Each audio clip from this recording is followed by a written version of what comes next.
ഒരു ലോക്സഭാ തെരഞ്ഞെടുപ്പിന്റെ പടിവാതിൽക്കലാണ് കേരളവും ഇന്ത്യയും ആകെ നിൽക്കുന്നത്. ഈ സമയത്ത് കേരളത്തിലെ 20 ലോക്സഭാ മണ്ഡലങ്ങളെ കുറിച്ച് വളരെ കാര്യക്ഷമവും അതുപോലെ തന്നെ വിശാലവുമായിട്ടുള്ള ഒരു നിരീക്ഷണമാണ് ഞങ്ങളിവിടെ നടത്തുന്നത്. അതിലാദ്യമായിട്ട് നാം ഏറ്റവും കൂടുതലായിട്ട് ശ്രദ്ധ കേന്ദ്രീകരിക്കുന്ന, അതല്ലെങ്കിൽ ഇന്ത്യയിലെ രാഷ്ട്രീയ സാഹചര്യങ്ങളെല്ലാം തന്നെ ഉറ്റുനോക്കിക്കൊണ്ടിരിക്കുന്ന ഒരു മണ്ഡലമായ വയനാട് ലോക്സഭാ മണ്ഡലത്തെ കുറിച്ചാണ് ഇവിടെ നമ്മൾ ആദ്യം സംസാരിക്കുന്നത്. വയനാട് ലോക്സഭാ മണ്ഡലം ആ പേരിലേക്ക് മാറ്റപ്പെട്ടത് 2009-ലാണ്. അതിനു മുമ്പ് കോഴിക്കോട് ലോക്സഭാ മണ്ഡലത്തിന്റെ ഭൂപ്രദേശത്തിന്റെ പരിധിയിലായിരുന്നു വയനാട്ടിലെ ചില പ്രദേശങ്ങൾ ഉൾപ്പെട്ടിരുന്നത്. കോഴിക്കോട് ജില്ലയുടെ ഭാഗമായിട്ടുള്ള പ്രദേശങ്ങൾ, അതുപോലെ തന്നെ വയനാട്ടിലെ സുൽത്താൻ ബത്തേരി നിയോജക മണ്ഡലം, കൽപ്പറ്റ നിയോജക മണ്ഡലം എന്നിവയായിരുന്നു ഇതിന്റെ പരിധിയിൽ ഉണ്ടായിരുന്നത്. വടക്കേ വയനാട് എന്ന പേരിൽ അറിയപ്പെട്ട മാനന്തവാടി നിയോജക മണ്ഡലം അന്ന് കണ്ണൂർ ലോക്സഭാ കോൺസ്റ്റിറ്റ്യുവൻസിന്റെ കീഴിലായിരുന്നു ഉണ്ടായിരുന്നത്. 2009-ന് ശേഷം വയനാട് ജില്ല ഉൾപ്പെടെ വയനാട് ലോക്സഭാ മണ്ഡലങ്ങൾ രൂപീകരിക്കപ്പെട്ടു. അതിന്റെ ഏറ്റവും വലിയ പ്രത്യേകത, കോഴിക്കോട് ജില്ലയിലെയും മലപ്പുറം ജില്ലയിലെയും ചില നിയോജക മണ്ഡലങ്ങൾ, പ്രത്യേകിച്ച് ഏറനാട്, വണ്ടൂര്, തിരുവമ്പാടി തുടങ്ങിയ മലപ്പുറം കോഴിക്കോട് ജില്ലകളിലെയും അതേപോലെ തന്നെ വയനാട്ടിലെ സുപ്രധാനമായിട്ടുള്ള 3 നിയോജക മണ്ഡലങ്ങളും ഉൾപ്പെടെയാണ് ലോക്സഭാ മണ്ഡലം എന്ന പേരിൽ വയനാട് ലോക്സഭാ മണ്ഡലം രൂപീകരിക്കപ്പെട്ടത്. കാലാകാലങ്ങളിലായി കോൺഗ്രസിനെ മാത്രം വിജയിപ്പിച്ചു പോന്നിരുന്ന ഒരു പ്രത്യേക രാഷ്ട്രീയ സംസ്കാരമായിരുന്നു ഈ വയനാട് ലോക്സഭാ മണ്ഡലത്തിൽ ഉണ്ടായിരുന്നത്. മത്സരിച്ച എല്ലാ തെരഞ്ഞെടുപ്പുകളിലും ദയനീയമായി പരാജയപ്പെട്ട MI ഷാനവാസ് എന്ന് പറയുന്ന വ്യക്തിക്ക് ഇന്ത്യൻ പാർലമെന്റിൽ ഒരു അംഗത്വം ലഭിക്കാൻ ഇടയാക്കിയ മണ്ഡലം എന്ന് പറയുന്നത് ആ വയനാട് ലോക്സഭാ മണ്ഡലമായിരുന്നു. എന്നാൽ ആ 2009-ന് ശേഷം പിന്നീട് നടന്ന തെരഞ്ഞെടുപ്പിലും ഇതേ സ്ഥാനാർത്ഥി തന്നെ വീണ്ടും തെരഞ്ഞെടുപ്പിൽ മത്സരിച്ചെങ്കിലും അദ്ദേഹത്തിന് ആദ്യത്തെ തെരഞ്ഞെടുപ്പിൽ നേടിയ ഏകദേശം 1.5 ലക്ഷം വോട്ടിന്റെ ഭൂരിപക്ഷം എന്ന് പറയുന്ന നിലയിലേക്ക് എത്തിച്ചേരാൻ കഴിഞ്ഞില്ല. വെറും 25,000-ഓളം വോട്ടുകളുടെ ഭൂരിപക്ഷം മാത്രമായിട്ടാണ് അദ്ദേഹത്തിന് വന്നത്. എതിരാളി വളരെ ശക്തനായിട്ടുള്ള സത്യൻ മൊഗേരി എന്ന് പറയുന്ന CPI-യുടെ നേതാവായിരുന്നു. ഞാനത് പറയാനുള്ള കാരണം, വയനാട് കോൺസ്റ്റിറ്റ്യുവൻസിയിൽ ലോക്സഭാ മണ്ഡലത്തിൽ ഏത് വ്യക്തി കോൺഗ്രസിന്റെ ബാനറിൽ മത്സരിച്ചാലും അവരെ വിജയിപ്പിക്കാൻ പര്യാപ്തമായിട്ടുള്ള അനുകൂല ഘടകങ്ങൾ ഒരുപാട് തരത്തിലുള്ള ഒരു മണ്ഡലമാണിത്.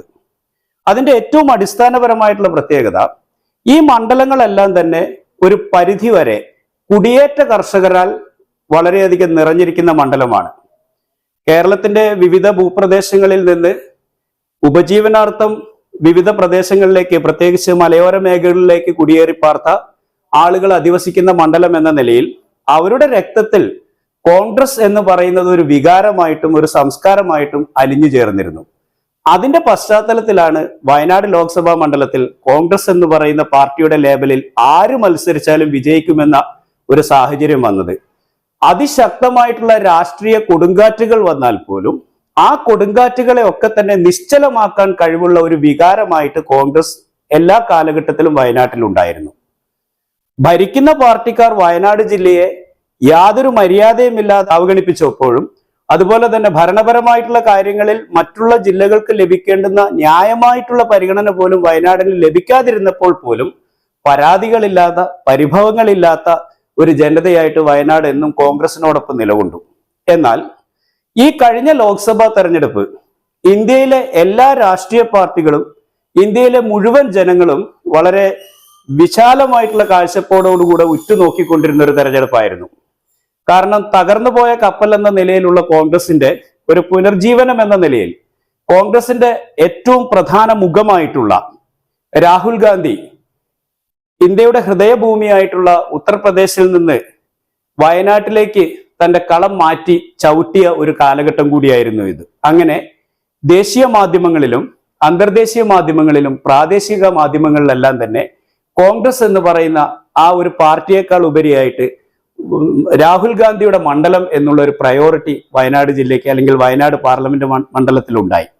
എന്തുകൊണ്ടാണ് വയനാട് എന്ന് പറയുന്ന ലോക്സഭാ മണ്ഡലം രാഹുൽ ഗാന്ധി തെരഞ്ഞെടുക്കാൻ ഇടയായത് എന്നുള്ളതാണ് ഞാനിവിടെ ആദ്യം വിശകലനം ചെയ്യാൻ ആഗ്രഹിക്കുന്നത്.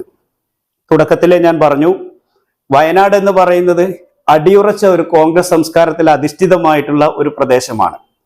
കുടിയേറ്റക്കാരായിട്ടുള്ള ക്രിസ്ത്യൻ വിഭാഗത്തിൽപ്പെട്ട ആളുകളും അതേപോലെ തന്നെ ഹൈന്ദവ വിഭാഗത്തിൽപ്പെട്ട ആളുകളും എല്ലാം തന്നെ വളരെ ശക്തമായിട്ടുള്ള രീതിയിൽ കോൺഗ്രസ് എന്ന് പറയുന്ന പ്രസ്ഥാനത്തോടുള്ള തങ്ങളുടെ കൂറും അതുപോലെ താല്പര്യവും വിധേയത്വവും എല്ലാം കാലാകാലങ്ങളിൽ പ്രകടമാക്കിയിരുന്നത് വയനാട്ടിലൂടെയായിരുന്നു. അതിനൊരു അപവാദം എന്ന് പറയുന്നത് വയനാട്ടിൽ തന്നെ ജനിച്ചു വളർന്ന വയനാട്ടിലെ തന്നെ ഏറ്റവും പ്രമുഖനായിട്ടുള്ള സോഷ്യലിസ്റ്റ് നേതാവായ MP വീരേന്ദ്രകുമാർ കോഴിക്കോട് ലോക്സഭാ മണ്ഡലത്തിൽ വിജയിച്ചപ്പോൾ മാത്രമാണ് അതിനൊരു മാറ്റം വന്നിട്ടുള്ളത്. എന്നാൽ രാഹുൽ ഗാന്ധിയുടെ കടന്നുവരവോടുകൂടെ ദേശീയ ശ്രദ്ധ ആകർഷിക്കത്തക്ക വിധത്തിലുള്ള ഒരു പരിഗണന തെരഞ്ഞെടുപ്പ് കാലയളവിലെങ്കിലും വയനാട് ജില്ലയ്ക്കുണ്ടായി. കഴിഞ്ഞ ലോക്സഭാ തെരഞ്ഞെടുപ്പിൽ കോൺഗ്രസ് ശക്തമായി തിരിച്ചു വരുമെന്നും കോൺഗ്രസ് അധികാരത്തിൽ വന്നു കഴിഞ്ഞാൽ രാഹുൽ ഗാന്ധി ആയിരിക്കും പ്രധാനമന്ത്രി എന്നുള്ളതുമായ ഒരു വികാരം മൊത്തത്തിൽ കേരളത്തിൽ നിലനിന്നിരുന്നു. ആ ഒരു വികാരത്തിന്റെ പശ്ചാത്തലത്തിൽ കൂടിയാണ് അമേഠിയിൽ നിന്ന് വളരെ ദയനീയമായി പരാജയപ്പെട്ട രാഹുൽ ഗാന്ധി ഒരു സുരക്ഷിത മണ്ഡലം എന്ന നിലയിൽ, ഒരിക്കലും തോൽക്കാനിടയില്ലാത്ത മണ്ഡലം എന്ന നിലയിൽ വയനാട് തെരഞ്ഞെടുക്കാനിടയായ സാഹചര്യം. ഇവിടെ രാഷ്ട്രീയം നമ്മൾ നോക്കിക്കഴിഞ്ഞാൽ അമേഠിയിൽ ആദ്യത്തെ തെരഞ്ഞെടുപ്പിൽ രാഹുൽ ഗാന്ധിയുടെ എതിരാളിയായിട്ടുണ്ടായിരുന്നത് ശ്രീമതി സ്മൃതി സുബിൻ ഇറാനി എന്ന് പറയുന്ന വനിതയായിരുന്നു. ആദ്യ തെരഞ്ഞെടുപ്പിൽ രാഹുൽ ഗാന്ധിയിൽ നിന്ന് അവർക്ക് കനത്ത പരാജയം ഏറ്റുവാങ്ങേണ്ടി വന്നിരുന്നെങ്കിലും ആ തെരഞ്ഞെടുപ്പിലെ വിജയത്തോടുകൂടെ രാഹുൽ ഗാന്ധി വീണ്ടും അവിടെ തന്നെ വിജയിക്കുമെന്നുള്ള അമിതമായിട്ടുള്ള ആത്മവിശ്വാസത്തിന്റെ പശ്ചാത്തലത്തിൽ ആ മണ്ഡലത്തെ തീരെ പരിഗണിച്ചിരുന്നില്ല. അതേസമയം പരാജയപ്പെട്ട സ്ഥാനാർത്ഥി യാതൊരു മുടക്കവും കൂടാതെ അവിടെയുള്ള ജനങ്ങളിലേക്ക് ഇറങ്ങി ചെല്ലുകയും അവിടുത്തെ ജനങ്ങളുടെ ആവശ്യങ്ങളെ വളരെ നന്നായിട്ട് കണ്ടെത്തി ആവശ്യമായിട്ടുള്ള നടപടികൾ എടുക്കാൻ വേണ്ടി ഭരണ നേതൃത്വത്തോട് നിരന്തരം ആവശ്യപ്പെടുകയും ചെയ്തതിന്റെ പശ്ചാത്തലത്തിൽ പിന്നീട് വന്ന ലോക്സഭാ തെരഞ്ഞെടുപ്പിൽ ഈ സ്മൃതി ഇറാനിയുടെ മുമ്പിൽ രാഹുൽ ഗാന്ധി എന്ന അധികായൻ അടിപതറുകയാണ് ഉണ്ടായത്. ദേശീയ രാഷ്ട്രീയത്തിൽ അപ്രസക്തമായി പോകുമെന്ന കാരണത്താൽ ഏറ്റവും സുരക്ഷിതമായിട്ടുള്ള മണ്ഡലം എന്ന നിലയിലാണ് വയനാട് ജില്ലയിൽ, വയനാട് കോൺസ്റ്റിറ്റ്യുവൻസിയിൽ രാഹുൽ ഗാന്ധി ഒരു സ്ഥാനാർത്ഥിയായിട്ട് വരുന്നത്. രാഹുൽ ഗാന്ധി ഒരു സ്ഥാനാർത്ഥിയായിട്ട് വരുമ്പോൾ അവിടെ വളരെ കൃത്യമായിട്ടുള്ള ചില സന്ദേശമായിരുന്നു ഇന്ത്യയിലെയും കേരളത്തിലെയും കോൺഗ്രസ് നേതാക്കന്മാർ ഈ ലോക്സഭാ മണ്ഡലത്തിലെ ജനങ്ങൾക്ക് നൽകിയത്. അതിൽ ഒന്നാമത്തെ സന്ദേശം എന്ന് പറയുന്നത്, ഈ ലോക്സഭാ തെരഞ്ഞെടുപ്പിൽ രാഹുൽ ഗാന്ധിയുടെ നേതൃത്വത്തിൽ കോൺഗ്രസ് തിരിച്ചു വരുമെന്നും അധികാരം ഏറ്റെടുത്താൽ രാഹുൽ ഗാന്ധി ഇന്ത്യയുടെ പ്രധാനമന്ത്രിയാകുമെന്നും പ്രധാനമന്ത്രിയുടെ മണ്ഡലം എന്ന നിലയിൽ കോൺഗ്രസ് ഏറ്റവും നല്ല രീതിയിൽ തന്നെ ഈ ഒരു മണ്ഡലത്തെ മറ്റുള്ള ലോക നിലവാരത്തിലേക്ക് ഉയർത്തുമെന്നുള്ള ഒരു പൊള്ളയായിട്ടുള്ള വാഗ്ദാനം. രണ്ടാമതായിട്ട്, കഴിഞ്ഞ ലോക്സഭാ തെരഞ്ഞെടുപ്പിൽ കേരളത്തിൽ ഒരു സീറ്റ് മാത്രമാണ് ഇടതുപക്ഷ മുന്നണിക്ക് കിട്ടിയത്. ബാക്കി എല്ലാ സീറ്റുകളും കോൺഗ്രസിന് ലഭിക്കാനിടയായിട്ടുള്ള ഒരു സാഹചര്യവും ഇത് തന്നെയായിരുന്നു. പലപ്പോഴും പല സ്ഥാനാർത്ഥികളും നിലവാരത്തിനേക്കാൾ വളരെ വളരെ താഴെയായിരുന്നെങ്കിലും അവർ അധികാരത്തിലേക്ക് എത്തിച്ചേരാനുള്ള സുപ്രധാനമായിട്ടുള്ള ഈ ഒരു കാര്യം ഈ ഒരു ഗീബൽസ്യൻ തന്ത്രം തന്നെയായിരുന്നു. ഞാൻ അതിനൊരു ഗീബൽസ്യൻ തന്ത്രം എന്ന് തന്നെയാണ് വിശേഷിപ്പിക്കാൻ ആഗ്രഹിക്കുന്നത്. കാരണം രാഹുൽ ഗാന്ധി എന്ന് പറയുന്ന വ്യക്തി പ്രധാനമന്ത്രി ആവുകയാണെങ്കിൽ കേരളത്തിന്റെ പ്രധാനമന്ത്രി എന്നുള്ള ലേബലിൽ കോൺഗ്രസ് പാർട്ടിക്ക് വളരാമെന്നുള്ള തികച്ചും രാഷ്ട്രീയമായിട്ടുള്ള ഒരു കാഴ്ചപ്പാടായിരുന്നു അവരുടേത്. പക്ഷേ കേരളത്തിൽ ഒഴികെ ബാക്കിയുള്ള സ്ഥലങ്ങളിലെല്ലാം കോൺഗ്രസ് പഴയതിലും മോശമായിട്ടുള്ള നിലവാരത്തിലേക്ക് കൂപ്പുകുത്തി. ഇന്ത്യൻ ഭരണഘടന പ്രകാരം ഒരു പ്രതിപക്ഷ പാർട്ടിക്ക് പ്രതിപക്ഷ പദവി ലഭിക്കണമെങ്കിൽ മൊത്തം ലോക്സഭയിൽ ലഭിച്ച സീറ്റുകളുടെ 10-1 ലഭിക്കണം. 55 സീറ്റ് ലഭിച്ചാൽ മാത്രമാണ് കോൺഗ്രസിന് പ്രതിപക്ഷ പാർട്ടി എന്നുള്ള പദവിയിലേക്കെങ്കിലും എത്താൻ ലോക്സഭയിൽ കഴിയുമായിരുന്നുള്ളൂ. എന്നാൽ ദൗർഭാഗ്യവശാൽ കോൺഗ്രസിന് അത് ലഭിച്ചില്ല എന്ന് മാത്രമല്ല, കോൺഗ്രസ് പ്രതിപക്ഷ പാർട്ടിയുടെ പദവി ഇല്ലാത്ത ഒരു പാർട്ടി ആവുകയും ചെയ്തു. നമ്മളിവിടെ നോക്കേണ്ട 2 കാര്യങ്ങളാണ്. ഒന്നാമത്തെ കാര്യം, ഈ 50ഓളം സീറ്റുകൾ ലഭിച്ച കോൺഗ്രസിൽ 19 പേര് അല്ലെങ്കിൽ 17 പേര് കേരളത്തിൽ നിന്നുള്ള MP-മാരായിരുന്നു ലോക്സഭയിൽ. രണ്ടാമതായിട്ട് നമുക്കതിൽ കാണാൻ കഴിയുന്ന ഒരു കാര്യം, കേരളത്തിൽ ഒഴികെ ബാക്കി എല്ലാ സ്ഥലങ്ങളിലും കോൺഗ്രസ് പഴയതിലും മോശമായിട്ട് വന്നു എന്നുള്ളൊരു രാഷ്ട്രീയ യാഥാർത്ഥ്യമാണ് അവിടെ ഉണ്ടായത്. എന്തു തന്നെയാണെങ്കിലും രാജ്യം വീണ്ടും ഒരു പൊതു തെരഞ്ഞെടുപ്പിനെ നേരിടുന്ന ഈ സമയത്ത് സജീവമായിട്ടുള്ള രാഷ്ട്രീയ ചർച്ചകൾ രാഷ്ട്രീയ മണ്ഡലത്തിൽ വയനാടുമായി ബന്ധപ്പെട്ട് ഉയർന്നു വരുന്നുണ്ട്. രാഹുൽ ഗാന്ധി വീണ്ടും ഈ തെരഞ്ഞെടുപ്പിൽ മത്സരിക്കുമോ? രാഹുൽ ഗാന്ധി അതോ തിരിച്ച് റായ്ബറയിലേക്കോ അല്ലെങ്കിൽ അമേഠിയിലേക്കോ പോകുമോ എന്നുള്ള ചോദ്യം രാഷ്ട്രീയ വിശകലനത്തിന്റെ ഭാഗമായിട്ട് വിവിധ കോണുകളിൽ നിന്ന് ഉയർന്നു വരുന്നുണ്ട്. അതിനവർ പറയുന്ന ഒരു ന്യായം, ഇന്ത്യയുടെ പൊതുവായിട്ടുള്ള ഒരു രാഷ്ട്രീയ സംസ്കാരം എന്ന് പറയുന്നത് ഹിന്ദി ഹൃദയഭൂമിയായിട്ടുള്ള ഉത്തർപ്രദേശ് ആരാണോ ഭരിക്കുന്നത്, അല്ലെങ്കിൽ ആർക്കാണോ അവിടെ കൂടുതൽ സീറ്റുകൾ കിട്ടുന്നത്, അവർ ഇന്ത്യ ഭരിക്കുമെന്നുള്ളതാണ്. ഒരു കാലഘട്ടത്തിൽ കോൺഗ്രസിന്റെ ഏറ്റവും മികച്ച പെർഫോമൻസ് ഉണ്ടായിരുന്ന പ്രദേശമായിരുന്നു ഉത്തർപ്രദേശ്. 80 ലോക്സഭാ സീറ്റുകൾ, 20-ലധികം രാജ്യസഭാ സീറ്റുകൾ, 400-ലധികം നിയമസഭാ സീറ്റുകൾ തുടങ്ങിയ എല്ലാ കാര്യത്തിലും ഇന്ത്യയുടെ ഏറ്റവും കൂടുതലായിട്ടുള്ള മാർജിനിലേക്ക് എത്തിച്ചേർക്കാൻ പര്യാപ്തമായിട്ടുള്ള പ്രദേശമായിരുന്നു. നെഹ്റുവിന്റെയും ഇന്ദിരാഗാന്ധിയുടെയും രാജീവ് ഗാന്ധിയുടെയും എല്ലാം തന്നെ ഏറ്റവും മികച്ച പെർഫോമൻസിന് സാക്ഷികളാകേണ്ടി വന്ന പ്രദേശമാണ് ഉത്തർപ്രദേശ്. എന്നാൽ ഈ അടുത്ത കാലയളവിൽ സംബന്ധിച്ച ചില രാഷ്ട്രീയ യാഥാർത്ഥ്യങ്ങളുടെ പശ്ചാത്തലത്തിൽ ഉത്തർപ്രദേശ് എന്ന് പറയുന്നത് പരിപൂർണമായിട്ട് കോൺഗ്രസിൽ നിന്നും അതുപോലെ തന്നെ BSPയിൽ നിന്നെല്ലാം വേർതിരിഞ്ഞു പോവുകയും പരിപൂർണമായിട്ട് അത് BJPയുടെ കയ്യിലേക്ക് എത്തിച്ചേരുകയും ചെയ്തു. ഇവിടെ വളരെ പ്രസക്തമായിട്ടുള്ള ഒരു ചോദ്യം രാഷ്ട്രീയമായിട്ട് നമ്മൾ ഉയർത്തപ്പെടുകയാണ്. രാഹുൽ ഗാന്ധി എന്ന് പറയുന്ന വ്യക്തി ആർക്കെതിരെയാണ് വയനാട്ടിൽ മത്സരിക്കുന്നത്? ഞാൻ പറയുന്നു അദ്ദേഹം മത്സരിക്കുന്നത് ജനങ്ങൾക്കെതിരെയാണ്. അതിന് 2 പ്രധാനപ്പെട്ട കാരണങ്ങളാണ് എനിക്ക് ചൂണ്ടിക്കാണിക്കാനുള്ളത്. അതിൽ ഒന്നാമത്തെ കാരണം എന്ന് പറയുന്നത് നിലവിലുള്ള BJP നേതൃത്വം നൽകുന്ന NDA മുന്നണിയുടെ എതിർ ശബ്ദമായിട്ട് പുതുതായിട്ട് രൂപീകരിക്കപ്പെട്ട ഒരു സഖ്യമാണ് ഇന്ത്യ എന്ന പേരിൽ അറിയപ്പെടുന്നത്.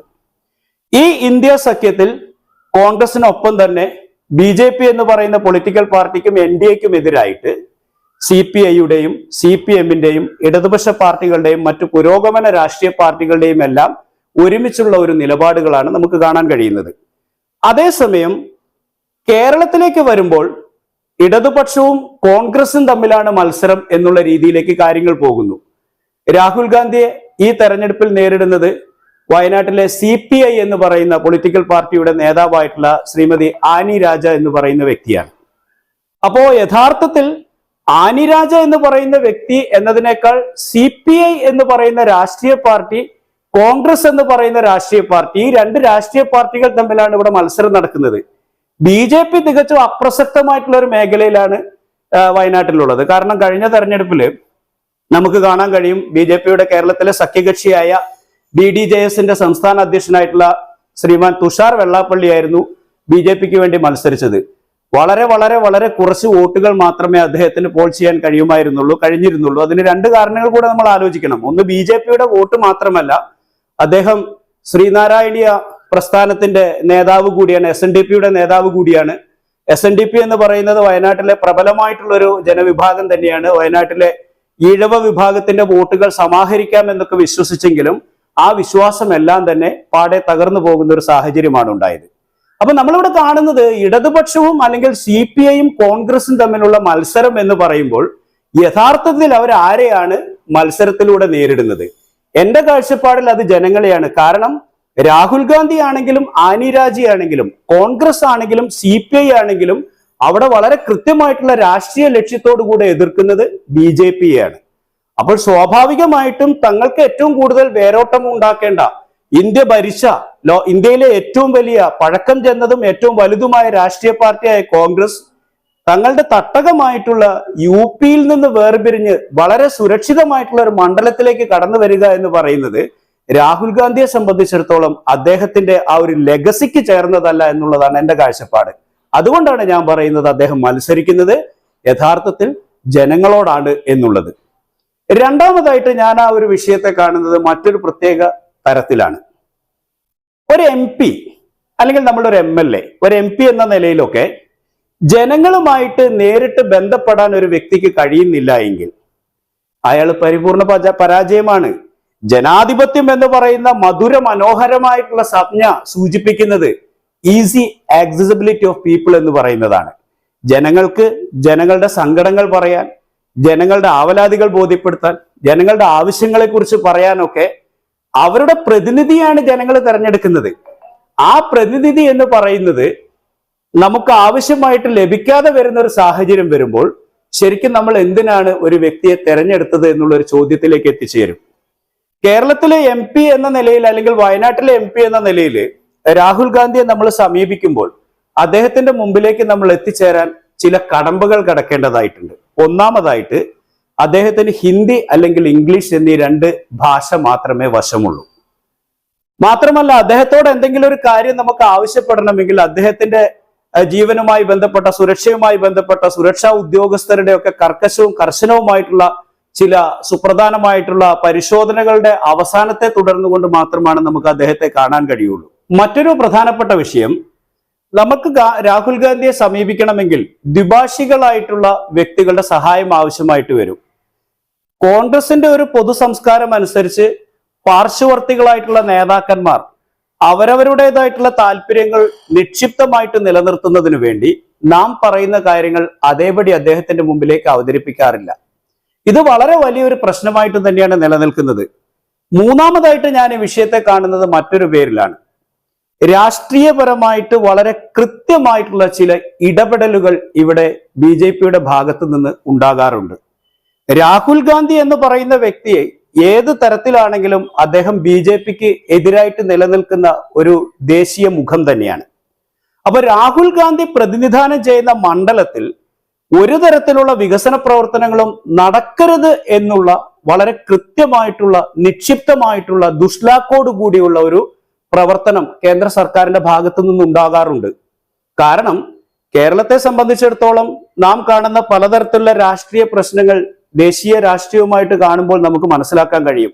സാമ്പത്തികമായിട്ട് സംസ്ഥാന ബന്ധങ്ങൾ, കേന്ദ്ര സംസ്ഥാന ബന്ധങ്ങൾ, അവയുടെ നഗ്നമായ ലംഘനം, കോഓപ്പറേറ്റീവ് ഫെഡറലിസം എന്ന് ഭരണഘടന വിശേഷിപ്പിക്കുന്ന പല കാര്യങ്ങളുടെയും ശക്തമായിട്ടുള്ള രീതിയിലുള്ള വിയോജിപ്പ്, ഇതൊക്കെ കേന്ദ്ര സർക്കാർ കേരളത്തോട് കാണിക്കുന്നുണ്ട്.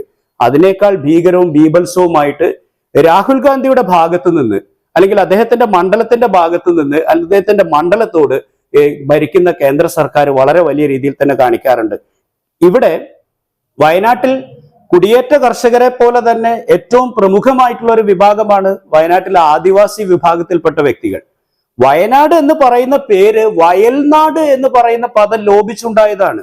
കാർഷിക സംസ്കാരം, കാർഷിക നിവൃത്തി തുടങ്ങിയ ഒരുപാട് തരത്തിലുള്ള കാര്യങ്ങൾ വയനാടുമായി ബന്ധപ്പെട്ട് എത്രയോ കാലങ്ങൾക്ക് മുമ്പേ സജീവമായിട്ടുള്ളതാണ്.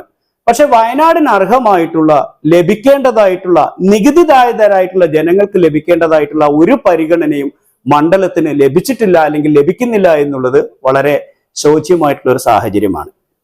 മറ്റ് ഒരു പ്രധാനപ്പെട്ട വിഷയമായിട്ട് ഞാൻ ഇതിൽ കാണുന്നത്, പലപ്പോഴും പല വ്യക്തികളുടെയും അസാന്നിധ്യം എന്ന് പറയുന്നത് വളരെ പ്രധാനപ്പെട്ട ഒരു കാര്യമാണ്. രാജ്യം വളരെ ഗൗരവപരമായിട്ടുള്ള പല പ്രശ്നങ്ങളും നേരിടുന്ന സമയത്ത് രാഹുൽ ഗാന്ധിയുടെ സാന്നിധ്യം അവിടെ ഉണ്ടാകാറില്ല എന്നുള്ളത് വിമർശനമായിട്ട് തന്നെ കോൺഗ്രസിനകത്ത് തന്നെയുള്ള പല ആളുകളും രഹസ്യമായിട്ട് പറയുന്നതൊക്കെ നാം കേൾക്കാറുണ്ട്.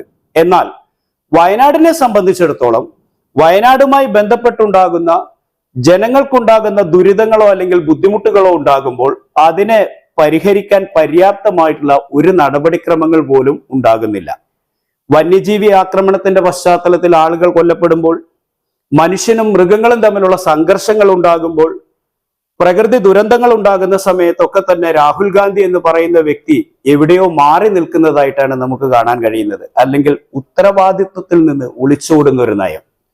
പക്ഷെ സംഗതികൾ ഇങ്ങനെയൊക്കെയാണെങ്കിലും ഒരുപക്ഷെ ഇന്ത്യയിലെ തന്നെ കോൺഗ്രസിന്റെ ഏറ്റവും സേഫ് ആയിട്ടുള്ള മണ്ഡലം എന്നുള്ള ഒരു അഹങ്കാരമാണ് അവർക്കുള്ളത്. പക്ഷെ വയനാട് എന്ന് പറയുന്ന ഈ ലോക്സഭാ മണ്ഡലത്തിന് ഇത്ര മാത്രം മതിയോ? ഇവിടുത്തെ ജനങ്ങൾ ഇതിൽ കൂടുതൽ കാര്യങ്ങൾ അർഹിക്കുന്നുണ്ട്. നമ്മളിവിടെ തിരിച്ചറിയേണ്ട കുറെ യാഥാർത്ഥ്യങ്ങളുണ്ട്. ഒരുപക്ഷെ വയനാട് ജില്ലയുടെ ഏറ്റവും വലിയ ശോച്യാവസ്ഥയ്ക്ക് കാരണമായിട്ടുള്ള ഒരു സംഗതി വയനാട്ടിലെ രാത്രിയാത്രാ ഗതാഗത നിരോധനമായിരുന്നു.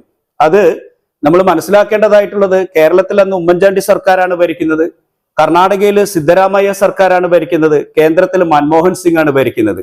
ആ സമയത്താണ് ചാമരാജനഗർ ജില്ലയിലെ ഡിസ്ട്രിക്ട് കളക്ടർ മുത്തങ്ങയിൽ നിന്ന് പോകുന്ന വാഹനങ്ങൾക്ക് രാത്രിയാത്രാ നിരോധനം ഏർപ്പെടുത്തുന്നത്. ഈ രാത്രിയാത്രാ നിരോധനം വന്നതോടുകൂടെ വയനാട് എന്ന് പറയുന്ന പ്രദേശത്തിന്റെ ടൂറിസം സാധ്യതകൾ അവിടെ പൂർണ്ണമായിട്ടും തമസ്കരിക്കപ്പെടുന്ന ഒരു സാഹചര്യത്തിലേക്ക് എത്തിച്ചേർന്നു. വാണിജ്യപരമായിട്ടുള്ള കാര്യങ്ങൾ നോക്കിക്കഴിഞ്ഞാൽ കൊച്ചിയിൽ നിന്ന് ബാംഗ്ലൂരിലേക്കും, ബാംഗ്ലൂരിൽ നിന്ന് കൊച്ചിയിലേക്കും എത്താനുള്ള ഏറ്റവും എളുപ്പമേറിയ മാർഗമാണിത്. അപ്പൊ ഇവിടെയൊക്കെ വ്യാവസായികപരമായിട്ട്, വാണിജ്യപരമായിട്ട്, വിദ്യാഭ്യാസപരമായിട്ടും ഒക്കെ തന്നെ ഈ ഒരു മേഖലയ്ക്ക് തകർച്ച നേരിടേണ്ട ഒരു സാഹചര്യം ഉണ്ടായി. എന്നാൽ ഇപ്പോഴും ഇത് ഒന്ന് പരിഹരിക്കാൻ സത്വരമായിട്ടുള്ള നടപടികൾ എടുക്കാൻ ഇപ്പോഴും ഇവർക്ക് കഴിയുന്നില്ല. നമുക്കിവിടെ കാണാൻ കഴിയുന്നത് വയനാടിന് ഒരുപാട് ആവശ്യങ്ങളുണ്ട്.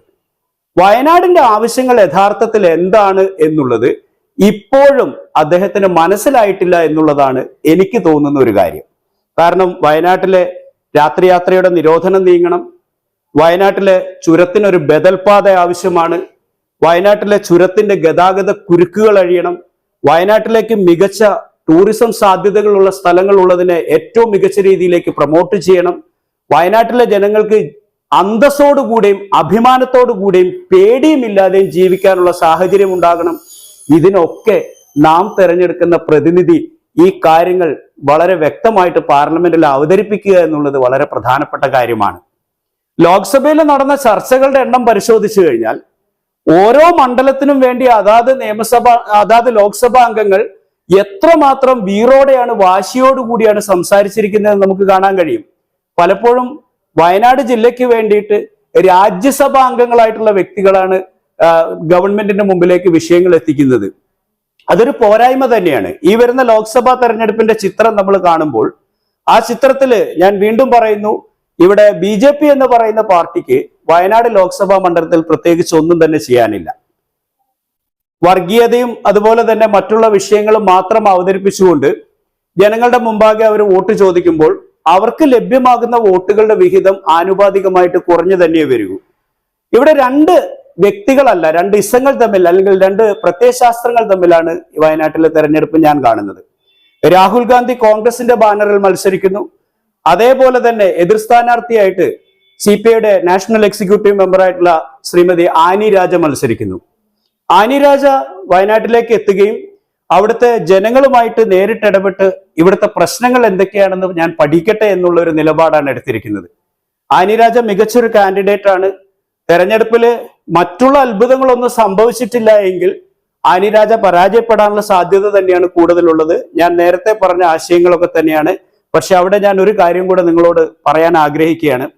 കഴിഞ്ഞ തെരഞ്ഞെടുപ്പിൽ ഏകദേശം 4.5 ലക്ഷത്തോളം വോട്ടിന്റെ ഭൂരിപക്ഷം നേടിയ രാഹുൽ ഗാന്ധി ഈ വരുന്ന ലോക്സഭാ തെരഞ്ഞെടുപ്പിൽ മത്സരിക്കുമ്പോൾ ആ ഭൂരിപക്ഷത്തിൽ നിന്ന് ഒരു വോട്ട് കുറഞ്ഞാൽ അദ്ദേഹത്തെ ഒരു പരാജയപ്പെട്ട സ്ഥാനാർത്ഥിയായിട്ട് കണക്കാക്കാനായിരിക്കും എനിക്ക് താല്പര്യം. കാരണം ആ ഒരു വ്യക്തിയുടെയെങ്കിലും മനസ്സിൽ രാഹുൽ ഗാന്ധി എന്ന് പറയുന്ന MP വളരെ മോശപ്പെട്ട പെർഫോമൻസ് ആണ് കാഴ്ചവെച്ചത് എന്നുള്ള ചിത്രമായിരിക്കും പതിയുക. എന്താണെങ്കിലും തെരഞ്ഞെടുപ്പാണ് വരുന്നത്. അത്ഭുതങ്ങൾ അതുപോലെ തന്നെ ഒരുപാട് വിശേഷങ്ങളെല്ലാം തന്നെ തെരഞ്ഞെടുപ്പുമായി ബന്ധപ്പെട്ടുണ്ടാകും. രാഷ്ട്രീയ വിഷയങ്ങൾ, മതവിഷയങ്ങൾ, അതുപോലെ തന്നെ മറ്റുള്ള സാമൂഹിക വിഷയങ്ങളൊക്കെ ചർച്ചയാക്കപ്പെടുന്ന ഈ സമയത്ത് നാം കാണാതെ പോകുന്നത് ഒരു പറ്റം അഭയാർത്ഥികളെ പോലെ കഴിയുന്ന, മികച്ച സൗകര്യങ്ങൾക്ക് വേണ്ടി ദാഹിക്കുന്ന നികുതിദായകരായിട്ടുള്ള ആളുകളുടെ ആവശ്യങ്ങൾ ആര് പരിഗണിക്കുന്നോ അവർ വിജയിക്കട്ടെ എന്നാണ് എനിക്ക് പറയാനുള്ളത്.